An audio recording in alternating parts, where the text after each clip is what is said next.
Hello everyone, मैं हूं ईश्वर द्विवेदी और आज का हमारा टॉपिक है सल्फोनेमाइड। सल्फोनेमाइड एक बहुत ही इंपॉर्टेंट एंटीबैक्टीरियल कंपाउंड है या तो ड्रग है। तो बिना समय को वेस्ट किए हुए आइए स्टार्ट करते हैं। पॉल एनरिच नाम के एक साइंटिस्ट थे जिन्हें हम फादर ऑफ कीमोथेरेपी भी कहते हैं। उन्होंने बहुत ही अच्छे इन्वेंशन और कुछ स्टडीज़ की थी, जैसे कि कुछ डाइस होती हैं, उन डाइस की स्टेनिंग प्रॉपर्टी और उनकी एंटीबैक्टीरियल एक्टिविटीज़ के ऊपर उन्होंने स्टडी की और उसमें पाया कि इन डाइस के अंदर जो सल्फोमाइल ग्रुप है, सल्फोमाइल ग्रुप की एफिनिटी है प्रोटीन की तरफ। तो क्यों ना कुछ नई चीज़ बनाई जाए। तो उनकी इसी रिसर्च के बेस पर कुछ डायज़ो कंपाउंड्स या तो कुछ डायज़ो डाइस की सिंथेसिस की गई, उनकी संरचना की गई और सबसे पहला जो ड्रग निकल कर बाहर आया वो था प्रोंटोसिल। ये मैंने स्ट्रक्चर में आपको बताया हुआ है, R-N डबल बॉन्ड N और ये R2। R क्या है? ये हाइड्रोकार्बन चेन भी हो सकता है और कभी कभी ये कुछ ग्रुप ऑफ कंपाउंड्स को भी बताता है, ग्रुप ऑफ चेन को भी बता सकता है, ठीक है। N डबल बॉन्ड N को हम एजो ग्रुप कहते हैं। चलिए आगे की तरफ बढ़ते हैं। बाद में ये पाया गया, पहले तो ये सोचा गया था कि इसमें जो सल्फोमाइल ग्रुप है, इसमें जो एजो ग्रुप है, एजो ग्रुप की वजह से ये प्रोंटोसिल जो है, प्रोंटोसिल की एंटीबैक्टीरियल एक्टिविटी है। लेकिन बाद में ये पाया गया कि इस प्रोंटोसिल के अंदर जो पैरा एमिनो बेंजीन सल्फानिलामाइड ग्रुप है, इसकी वजह से इसकी एंटीबैक्टीरियल एक्टिविटी है, इसी वजह से जो प्रोंटोसिल है वो इफेक्टिव है। तो प्रोंटोसिल है क्या? ये मैंने आपके सामने प्रोंटोसिल का स्ट्रक्चर रखा हुआ है।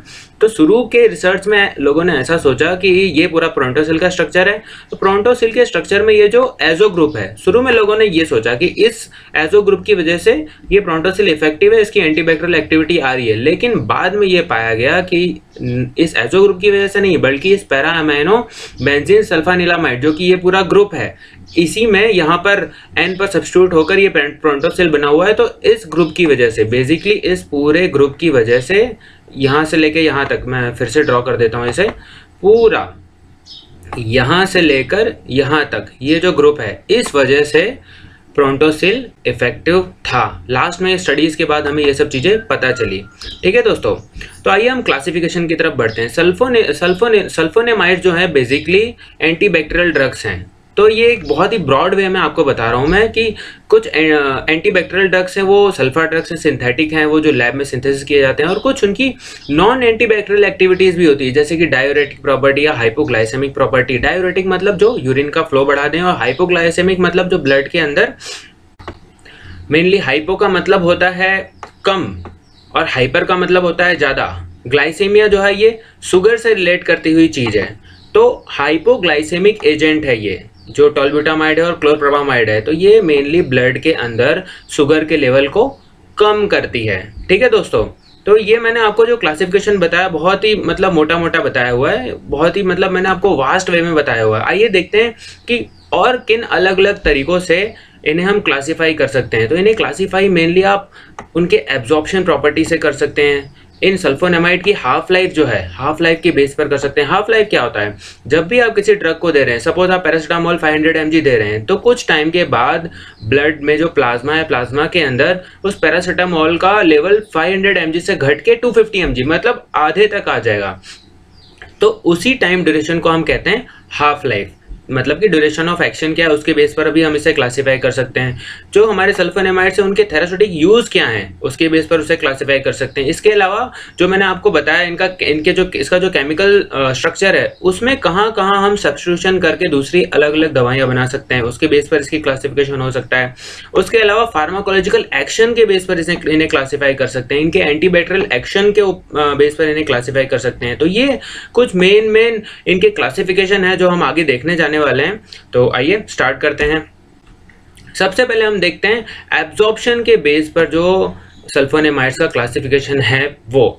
तो कुछ सल्फोनेमाइड्स जो कि शॉर्ट एक्टिंग होती हैं वो पुअरली एब्जॉर्ब होती हैं, मतलब आपके इंटेस्टाइन में ठीक से एब्जॉर्ब नहीं हो पाती, और कुछ होती हैं रेडिली एब्जॉर्ब, मतलब फटाक से एब्जॉर्ब हो जाती हैं। तो इनका फ़ायदा क्या है? देखिए, तो कुछ जो सल्फोनेमाइड्स हैं वो इंटेस्टाइनल इन्फेक्शन में यूज़ की जाती हैं। इंटेस्टाइन में अगर किसी बैक्टीरिया का इन्फेक्शन हुआ है तो वहाँ दिया जाता है। अब वहाँ पर तो वो पुअरली एब्जॉर्ब है इंटेस्टाइन से, इंटेस्टाइन में अगर पुअरली एब्जॉर्ब है तो वहाँ ज़्यादा टाइम तक रिटेन रहेंगी, वहाँ ज़्यादा टाइम तक रहेंगी ड्रग्स, और वहाँ जो भी बैक्टीरिया का इन्फेक्शन होगा उसे वो ख़त्म कर देंगी। इसके अलावा जो दवाइयाँ बहुत जल्दी आसानी से एब्जॉर्ब हो जाती हैं, ठीक है, इंटेस्टाइन से ब्लड में एब्जॉर्ब हो जाती हैं, तो वो हमारे सिस्टम में, हमारे बॉडी के अंदर कहीं इन्फेक्शन हुआ, जैसे कि मेनिंजियल लेयर में इन्फेक्शन हुआ हो, वहाँ ये दवाइयाँ काफ़ी काम करती हैं। जैसे कि सल्फासिटामाइड इसका एग्जाम्पल है। यहाँ पर जो हमने एग्जाम्पल देखा था वो सल्फागुआनिडीन और सक्सिनाइल सल्फाथायाजोल था। तो ये एक हो गया पुअरली एब्जॉर्ब और दूसरा हो गया रेडिली एब्जॉर्ब। इस तरह से आप इन्हें क्लासीफाई कर सकते हैं। एग्जाम्पल्स आपको याद करने पड़ेंगे, तो आपको 4-5 बार अब अगर देखेंगे एग्जाम्पल्स तो आपको याद हो जाएंगे। तो एक हो गया एब्जॉर्प्शन के बेस पर, तो हमने लास्ट स्लाइड में देखा था एब्जॉर्प्शन, तो एब्जॉर्प्शन वाला पार्ट हमने कवर कर लिया। चलिए अब आगे की तरफ बढ़ते हैं। अब हम देखते हैं हाफ लाइफ के बेस पर क्लासिफिकेशन। तो हाफ लाइफ के बेस पर जो हम क्लासिफिकेशन करते हैं वो बेसिकली हम 4 टाइप से कर सकते हैं। हाफ लाइफ मतलब मैंने आपको बताया था T/2 जो मैंने लिखा है इसका मतलब है हाफ लाइफ, मतलब ब्लड के अंदर या प्लाज्मा के अंदर या बॉडी के अंदर उस ड्रग की कॉन्सेंट्रेशन हाफ रह जाती है, उस टाइम को हम कहते हैं हाफ लाइफ। तो कुछ होती है शॉर्ट एक्टिंग ड्रग्स उन्हें कहेंगे जिनकी हाफ लाइफ 8 घंटे से कम हो। उनके एग्जांपल है सल्फाथायाजोल और सल्फासोक्सोल, ठीक है। दूसरी होती है मीडियम एक्टिंग की हाफ लाइफ होती है 8 से 16 घंटे। तो ये हो गई मीडियम एक्टिंग। एग्जाम्पल आप देख रहे हैं सामने लिखा हुआ है आपके सल्फामेथोक्साजोल और सल्फाडायाजीन, ठीक है दोस्तों। तीसरी होती है लॉन्ग एक्टिंग की जो हाफ लाइफ होती है वो 17 से 48 घंटे, मतलब 17 घंटे से लेकर 48 घंटे, मतलब 2 दिन तक। और चौथी कैटेगरी है अल्ट्रा लॉन्ग एक्टिंग जिनकी हाफ लाइफ ब्लड के अंदर 48 घंटे से भी ज़्यादा होती है। तो हमने कौन कौन सा देखा? शॉर्ट जो बहुत ही कम टाइम के लिए होती है, 8 घंटे बहुत ज़्यादा टाइम नहीं है। मीडियम एक्शन जो 8 से 16 घंटे। लॉन्ग एक्टिंग 17 से 48 घंटे तक इनकी हाफ लाइफ है। और लास्ट हमने देखा अल्ट्रा लॉन्ग एक्टिंग, मतलब 2 दिन से भी ज़्यादा जिनकी हाफ लाइफ है। मतलब एक बार आपने ड्रग दिया तो वो हमारी बॉडी के अंदर 2 दिन से भी ज़्यादा टाइम तक रिटेन करेंगी। तो ये हो गया हमारा हाफ लाइफ के बेस पर, ठीक है। तो हमने देखा था, ये देख लिया हमने, एब्जॉर्प्शन के बेस पर देख लिया, फिर हाफ लाइफ के बेस पर देख लिया। चलिए अब आगे देखते हैं हम थेरास्यूटिक के बेस पर इसका क्लासिफिकेशन क्या है, ठीक है। ये देख लिया, मैंने आपको बताया था short acting, intermediate acting, long acting और अल्ट्रा लॉन्ग एक्टिंग। अब ये अगली स्लाइड है थेरास्यूटिक यूज। तो मैंने आपको बताया था दोस्तों, एक सिस्टेमिक इन्फेक्शन में यूज होती है और दूसरी लोकल इन्फेक्शन में। तो जो रेडिली एब्जॉर्ब होगी वो सिस्टम में यूज की जाएगी और जो पुअरली एब्जॉर्ब होगी वो लोकल इन्फेक्शन में या तो इंटेस्टाइन में यूज की जाएगी, ठीक है। तो सिस्टेमिक इन्फेक्शन के अंदर कहाँ कहाँ यूज किया जा सकती है हमारी सल्फोनेमाइड्स? तो सबसे पहले यूज होगी यूटीआई में, मतलब यूरिनरी ट्रैक्ट इन्फेक्शन, वहाँ ये ड्रग्स यूज की जा सकती हैं। एग्जांपल्स क्या हैं? सल्फासिटामाइड और सल्फामेथोक्साजोल। इसके अलावा आपके रेस्पिरेटरी ट्रैक्ट्स के अंदर इन्फेक्शन अगर हुआ है, मतलब आपके लंग्स में कहीं इन्फेक्शन हुआ है, तब भी ये ड्रग्स यूज की जा सकती हैं। एग्जांपल्स क्या हैं? कॉट्रिमोक्साजोल और सल्फाडायाजीन। कॉट्रिमोक्साजोल को हम आगे बहुत ही विस्तार से देखेंगे। उसके अलावा मेनिंजियल इन्फेक्शन, मेनिंजियल लेयर क्या होती है? मेनिंजियल लेयर जो होती है हमारे ब्रेन और स्पाइनल कॉर्ड को प्रोटेक्ट करने के लिए एक मेनिंजियल लेयर बनाती है, ठीक है। वहाँ अगर इन्फेक्शन हुआ है तब ये सल्फाडायाजीन ड्रग यूज की जाती है। तो ये तो मेनली वो ड्रग्स हो गई जो हमारे सिस्टम में, हमारी बॉडी के अंदर कहीं इन्फेक्शन हुआ है तो उनका यूज हम कर रहे हैं। और ये मेनली जो होती हैं वो बहुत ही रेडिली एब्जॉर्ब होती हैं, आसानी से एब्जॉर्ब हो जाती हैं बॉडी के अंदर, ठीक है। जब भी हम उन्हें खाते हैं तो इंटेस्टाइन से आसानी से एब्जॉर्ब होकर ब्लड में चली जाती हैं।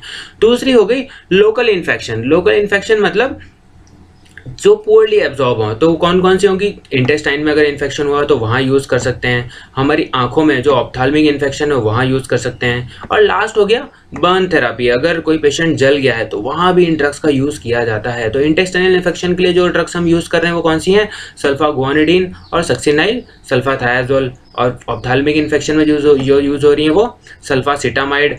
और जो लास्ट बर्न थेरापी में यूज हो रही है वो है मेफेडीन दोस्तों याद रखिएगा, मेफेडीन और सिल्वर सल्फाडायाजीन। मेफेडीन याद इसलिए रखिएगा क्योंकि ये बहुत ही एक इंपॉर्टेंट ड्रग है, मैं आपको बताऊंगा मेफेडीन के बारे में थोड़ा आगे विस्तार से, ठीक है। तो ये तो था हमारा मोटा मोटा हर चीज़ के बारे में हमने देख लिया कि क्लासिफिकेशन बेस्ड ऑन थेरास्यूटिक यूज। तो लास्ट स्लाइड में हम फिर से पीछे की स्लाइड में देखते हैं कितना हमने देख लिया है।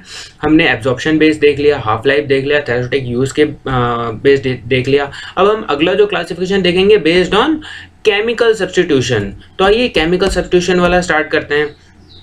केमिकल सब्स्टिट्यूशन स्टार्ट करने से पहले आपको जानना होगा एनिलीन किस चिड़िया का नाम है। एनिलीन होता क्या है? तो एनिलीन बेसिकली एक फिनाइल रिंग के ऊपर ये एमाइनो ग्रुप, इसे ही हम कहते हैं एनिलीन।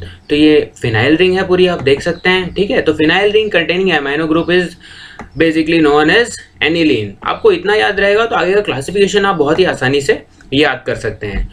तो ये क्लासिफिकेशन देखते हैं, सिंथेटिक एंटीबैक्टीरियल सल्फोनेमाइड्स। तो उसका क्लासिफिकेशन ये है, क्लासिफिकेशन है एक तो अगर कहीं सल्फोनेमाइड्स के अंदर या तो पैरा अमीनो बेंजीन सल्फानिलामाइड के अंदर ये जो एनिलीन है, एनिलीन पर कहीं सब्स्टिट्यूशन हुआ हो तो वो एक कैटेगरी हो गई। एग्जांपल्स क्या है, सल्फा डायजीन और सल्फा गुआनिडीन। उसके अलावा प्रोड्रग प्रोड्यूसेस सल्फानिलामाइड। तो प्रोड्रग क्या होता है दोस्तों?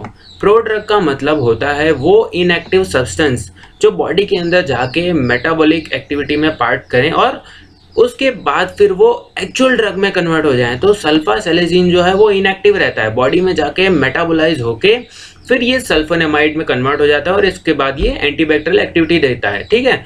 नॉन एनिलीन, नॉन एनिलीन मतलब जिसके अंदर ये एनिलीन डायरेक्टली मतलब उस स्ट्रक्चर में आपको ना दिखे, तो वो हो गया मेफेनाइड। हम आगे विस्तार से देखेंगे ये मेफेनाइड क्या है, कैसे ये नॉन एनिलीन है। ठीक है दोस्तों, एनिलीन आप याद रखिएगा कि इस स्ट्रक्चर को हम एनिलीन कहते हैं। ठीक है, थोड़ा सा और इसको विस्तार से अगर हम देखें तो इस तरह से हम समझते हैं ये जो आप स्ट्रक्चर आप देख रहे हैं, ठीक है, जो शुरुआत में मैंने आपको यहाँ पर ये स्ट्रक्चर बताया था ये वही है। फिर से मैं आपको बता देता हूँ ये क्या है। ये जो स्ट्रक्चर है पैरा अमीनो बेंजीन सल्फानिलामाइड है। तो उसी पैरा अमीनो बेंजीन सल्फानिलामाइड को हम अगर यहाँ देखें ये भी वही है, पैरा अमीनो बेंजीन सल्फानिलामाइड स्ट्रक्चर है। तो ये आपको जो देख रहे हैं ये पूरा एनिलीन ग्रुप है, यहाँ से लेके यहाँ तक। मैं ठीक से ड्रॉ नहीं कर पाया, ऐसे फिर से ड्रॉ कर देता हूँ।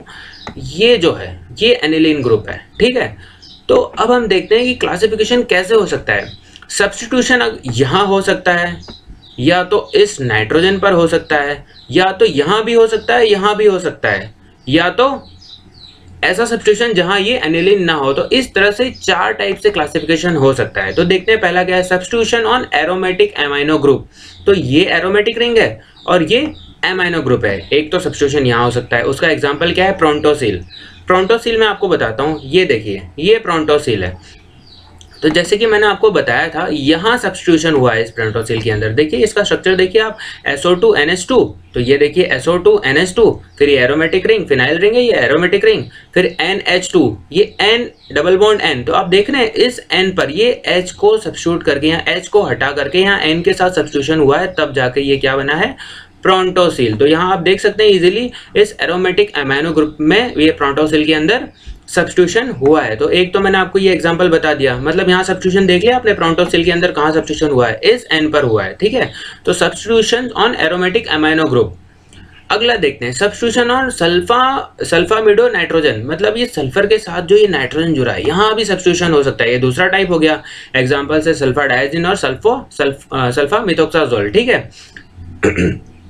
तीसरी कुछ ड्रग्स ऐसी होती हैं जिसमें एमाइनो ग्रुप पर भी सब्स्टिट्यूशन हो सकता है और सल्फोनामिडो ग्रुप पर भी सब्स्टिट्यूशन हो सकता है। वो ड्रग्स कौन कौन सी है, तो है सक्सीनाइल सल्फा थायाजोल और थाइल सल्फा थायाजोल। इन दोनों के अंदर दोनों जगह यहाँ भी सब्स्टिट्यूशन होगा और यहाँ भी सब्स्टिट्यूशन होगा। और कुछ ड्रग्स ऐसी हैं जिनके अंदर सब्स्टिट्यूशन में Sulphas without aromatic amino group, तो उनके अंदर एरोमेटिक अमीनो ग्रुप मतलब कि ये एनिलीन नहीं है। तो वो कौन सी ड्रग है, मेफेनाइड। मैंने आपको बताया था मेफेनाइड के बारे में मैं आपको विस्तार से बताऊंगा। तो देखिए बेसिकली ये कहना क्या चाह रहा है, मेफेनिडो के अंदर ये एनिलीन ग्रुप नहीं है। ठीक है, क्या कहना चाह रहा है, देखिए Sulphas without aromatic amino group.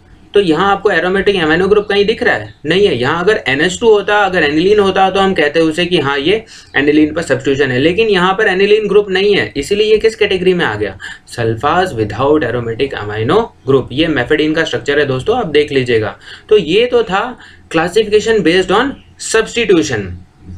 अगला हम देखते हैं फार्माकोलॉजिकल बेसिस क्लासिफिकेशन। तो ये और कहाँ कहाँ यूज हो सकता है, तो ओरल हाइपोग्लाइसेमिक ड्रग्स के रूप में भी ये यूज हो सकता है। ओरल मतलब जो नॉर्मली हम मुंह से टैबलेट्स खाते हैं। ठीक है, हाइपो मतलब कम, ग्लाइसेमिक ये शुगर से रिलेटेड है, मतलब ये शुगर के लेवल को कम कर रही है बॉडी के अंदर। तो ये भी सल्फोनेमाइड है, ये इसका एंटीबैक्टीरियल यूज नहीं है। ठीक है दोस्तों, तो एग्जाम्पल है हमारा टोल्ब्यूटामाइड। अगली ड्रग है डायूरेटिक्स। डायूरेटिक मतलब जो यूरिन के फॉर्मेशन को बढ़ाए, आपको बार बार यूरिन करने की इच्छा होगी जब भी आप ये ड्रग्स लेंगे। आपको जानकर हैरानी होगी, लेकिन जितनी भी चाय है, कॉफ़ी है, ये भी डायूरेटिक्स होती है। आप जब भी चाय पियेंगे तो आपको बार बार यूरिन पास करने की इच्छा होगी। ठीक है दोस्तों, तो एग्जाम्पल क्या होगा हमारा, ये फ्रूसेमाइड और क्लोरथालिडोन, ठीक है, ये दोनों डाययूरेटिक्स के अंडर में आते हैं, ये भी सल्फोनेमाइड्स ड्रग्स ही हैं। अगली हो गई एंटी मलेरियल, जो मलेरिया में काम में आती है, वो कौन सी है? सल्फा डॉक्सिन। ये ड्रग जो है एंटी मलेरियल है, इसका भी कोई एंटी बैक्टीरियल यूज यहाँ तो नहीं दिख रहा है मुझे,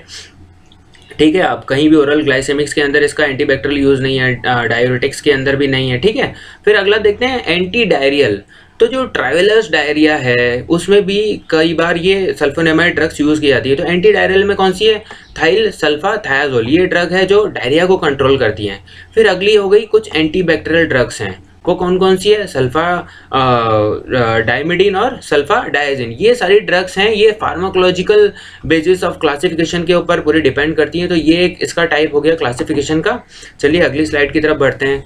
कुछ ऐसी मतलब दवाइयां हैं जिनका क्लासिफिकेशन हमने किया है एंटी बैक्टीरियल उसके क्लासिफिकेशन के बेस पर, जैसे कि आई इन्फेक्शन में यूज हो रही है, तो कौन सी यूज हो रही है? सल्फासिटामाइड। इंटेस्टाइन में इन्फेक्शन हो गया है तो वो कौन सी यूज होगी? सल्फागोनिडिन, थाइल सल्फाथायाजोल, सक्सिनाइल सल्फाथायाजोल।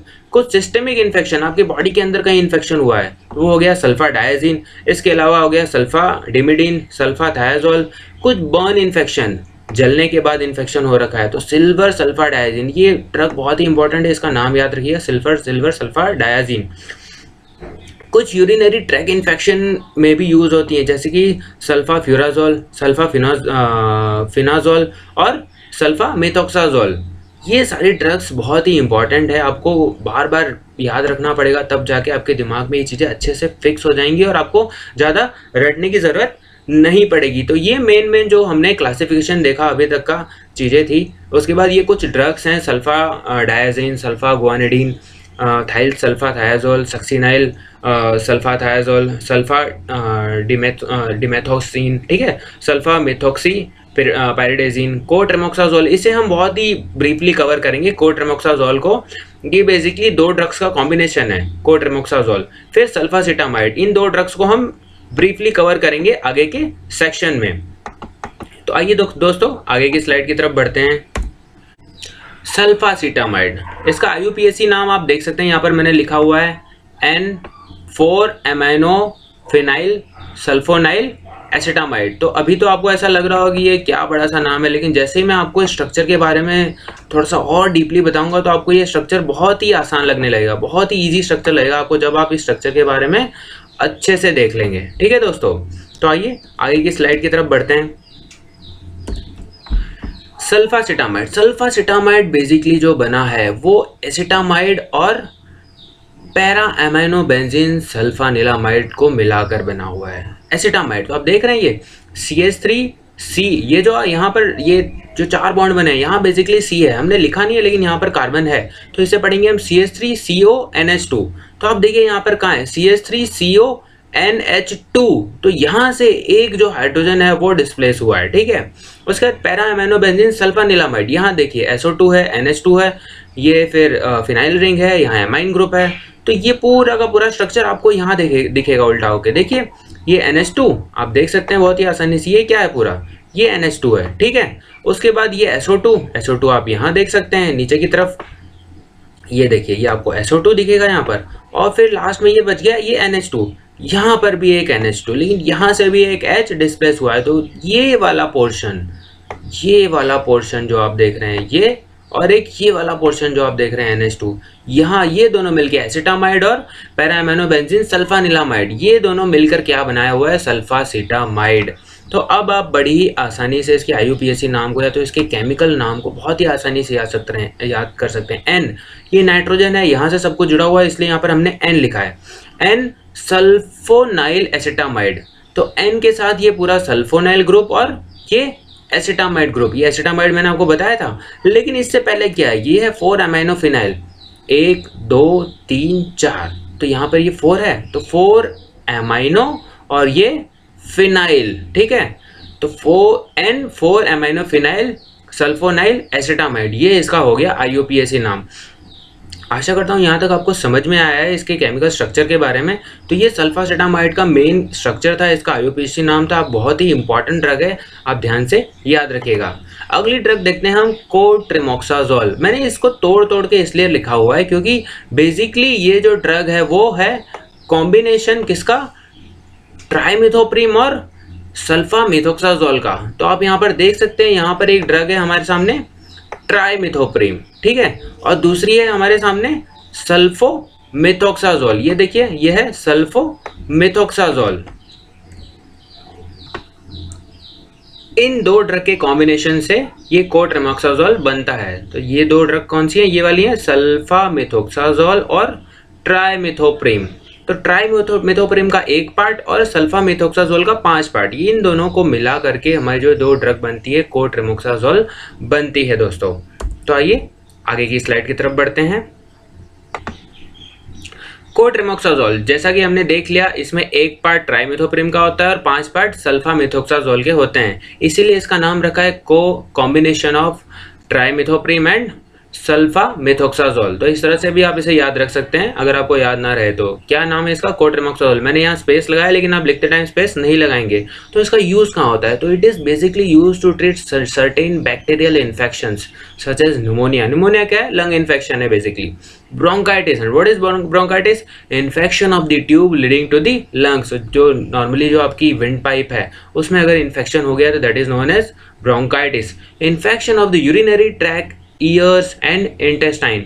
नॉर्मली आपकी जो यूरिनरी ट्रैक है वहाँ इन्फेक्शन हुआ है, कानों में इन्फेक्शन हुआ है, या तो आपके इंटेस्टाइन में कहीं इन्फेक्शन हुआ है, तो उसे ट्रीट करने के लिए भी कोट्रिमोक्साजोल का यूज होता है। इसके अलावा ट्रैवलर्स डायरिया, मतलब आप कभी कहीं घूमने जा रहे हैं और आपने कोई कंटामिनेटेड फूड खा लिया, उस वजह से कभी कभी लूज मोशन स्टार्ट हो सकता है या पेट में एब्डोमिनल क्रैम्प स्टार्ट हो सकते हैं, तो उसे भी ट्रीट करने के लिए कोट्रिमोक्साजोल को दिया जाता है। तो बेसिकली जो कोट्रिमोक्साजोल है वो ऐसे पेशेंट्स लेते हैं जिनके अंदर पेनिसिलिन के लिए एलर्जी पाई जाती है, मतलब those patients who are allergic to penicillin basically use और कंज्यूम दिस कोट्रिमोक्साजोल। लेकिन उन्हें ये कभी नहीं देना है जिन्हें सल्फोनेमाइड से ही एलर्जी हो, क्योंकि इसका एक पार्ट है। ये देख रहे हैं आप, सल्फामिथोक्साजोल। अगर उन पेशेंट्स को जिन्हें सल्फोनेमाइड ड्रग से एलर्जी है तो उनमें ये ड्रग्स का यूज, इस ड्रग्स का यूज नहीं करना है, ठीक है दोस्तों। अब कॉम्बिनेशन में होने की वजह से, due to the combination of this, ठीक है, अब ये दोनों ये जो दवाई है कोट्रिमोक्साजोल, इसमें कॉम्बिनेशन है ट्राइमिथोप्रिम का और सल्फामिथोक्साजोल का। इस वजह से बैक्टीरिया जो है इस दवाई के प्रति रेजिस्टेंस पैदा नहीं कर पाते, तो ये जो है काफ़ी अच्छी दवाई मानी जाती है, ठीक है दोस्तों। ब्रांड नेम इसका आप देख रहे हैं, बैक्ट्रीम, सेप्ट्राम, सिप्लिन, यूरिट्रीम, इस ब्रांड नेम से आती है। तो अभी तक हमने बेसिकली क्या क्या देख लिया? सल्फोनेमाइड ड्रग्स के बारे में, उसकी हिस्ट्री देखी हमने, बहुत ही अलग अलग टाइप के क्लासिफिकेशन देखे, वो आपको 5-6 बार रिवाइज करना पड़ेगा तभी जाके आपको क्लासिफिकेशन याद रहेंगे। उसके बाद जो 2 मेन ड्रग्स थी उनके बारे में देखा, सल्फासिटामाइड, उनमें जो 2 केमिकल्स हैं उनके बारे में, कोट्रिमोक्साजोल के बारे में देखा, और कई सारी बेसिक चीज़ें देखी। इस तरह से that is the end of our video. आशा करता हूँ आपको समझ में आया होगा। आपके कोई भी डाउट है तो आप हमारे यूट्यूब चैनल पर आकर पूछ सकते हैं। And now that is the end of our video. Thanks for watching. God bless you all.